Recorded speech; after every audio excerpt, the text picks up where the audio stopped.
Hello everyone and welcome back to our channel. In front of me I have HUAWEI Watch Fit 5 and today I'm going to show you how to adjust the vibration intensity level on this watch. So let's get started.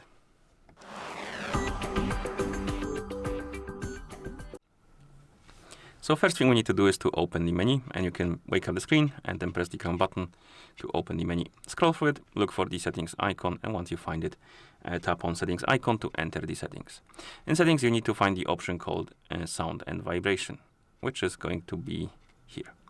And once you find sounds and vibration, tap on it, and here look for the option called vibrations, and then tap on it. And then we have the vibration option, and you have three levels of vibration. We have off, so if you select this one, the vibration will be completely turned off. Then we have soft and strong. Select the one you like, and then tap on OK to confirm. You can also tap on custom right here, and you can basically change the pattern for the vibration for the alarm. And once you're done, you can press the Chrome button, and that's how you change the vibration intensity levels on this watch.